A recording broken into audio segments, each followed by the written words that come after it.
सावन सोमवार व्रत कथा। एक समय की बात है कि किसी गांव में एक बुढ़ी अम्मा अपने बेटे के साथ रहती थी। माँ बेटे बहुत मेहनत मजदूरी करके अपना गुजारा करते थे। एक बार बुढ़ी अम्मा के मन में विचार आया कि अब उसका पुत्र विवाह के योग्य हो गया है, उसे अपने लिए बहू ले आनी चाहिए। कुछ समय बाद बूढ़ी अम्मा ने अपने बेटे का विवाह एक सुशील कन्या से कर दिया। उसकी बहू बहुत सुंदर, सुशील और संस्कारी थी। वह नित्य प्रति जल्दी उठकर घर की साफ सफाई करना आदि काम करती और भगवान शिव की पूजा घर में ही करती। विवाह के कुछ समय बाद सावन का महीना आया। बुढ़ी अम्मा की बहू भगवान भोलेनाथ की अनन्य भक्त थी। उसके मन में यह विचार आया कि श्रावण के महीने में मंदिर जाकर शिवलिंग पर जल अर्पित करे और अपने मन में आए विचार को अपनी सास के सामने प्रकट किया। लेकिन बुढ़ी अम्मा ने उसे मना कर दिया और कहा, घर में ही पूजा कर लो, मंदिर जाने से समय बर्बाद होगा, इतने समय में घर का सारा काम हो जाएगा। यह बात सुनकर बहू बहुत उदास हो गई, लेकिन कुछ नहीं कर सकी। उदास होकर घर के कार्यों में लग गई। उस दिन उसने अन्न जल ग्रहण भी नहीं किया।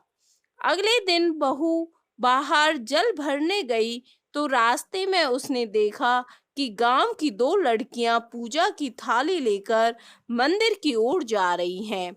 उसने उन्हें रोका और पूछा कि तुम कहाँ जा रही हो?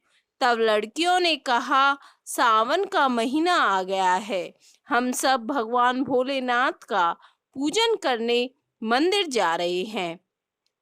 यह सुनकर वह फिर उदास हो गई तो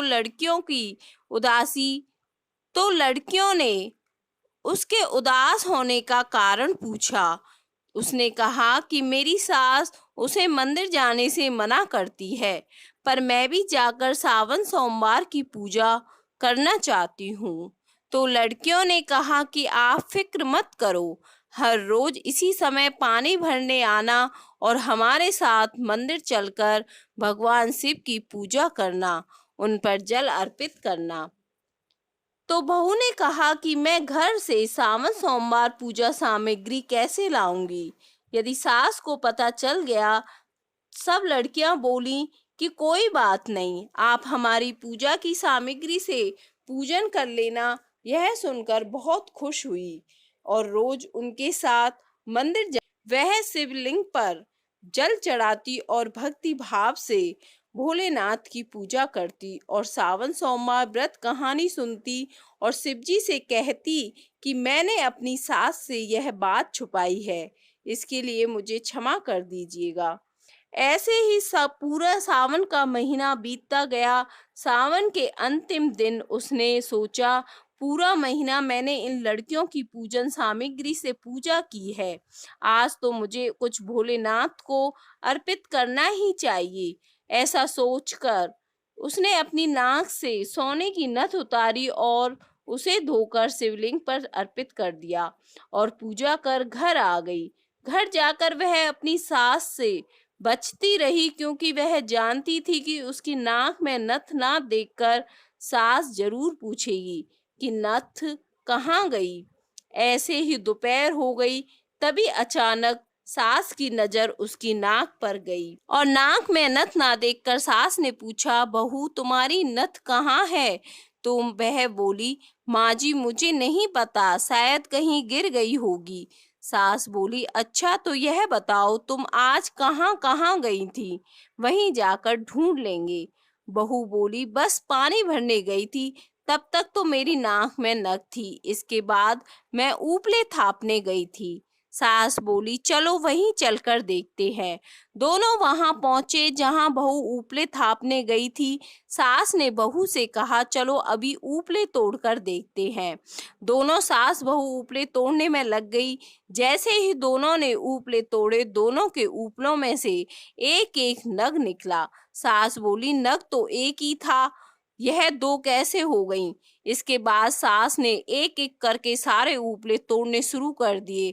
अब सास उपले तोड़ती जाए और उन सब में से नग निकलते जाएं।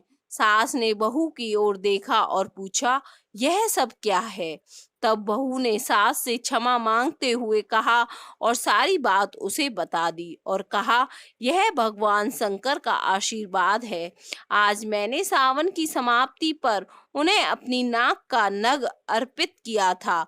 उन्होंने मुझे इतनी सारी नथ वापस कर दी। सास बहू की बात सुनकर बहुत खुश हुई और सास ने कहा, जब सावन माह का महत्व इतना है तो अगले साल हम दोनों मिलकर शिवलिंग पर जल चढ़ाएंगे और पूजा पाठ करेंगे। अगला सावन आने पर दोनों सास बहू ने नियम से सावन का स्नान किया, पूजा पाठ जप तप किया। भगवान भोलेनाथ की कृपा से छोटी अम्मा का घर धन धान्य से भंडार से भर गया और बहू को एक सुंदर पुत्र मिला। जैसी कृपा भोलेनाथ ने बूढ़ी अम्मा और उसकी बहू पर की, वैसे ही इस कहानी कहते सुनते और हुंकारा भरते सब पर करना। जय भोलेनाथ।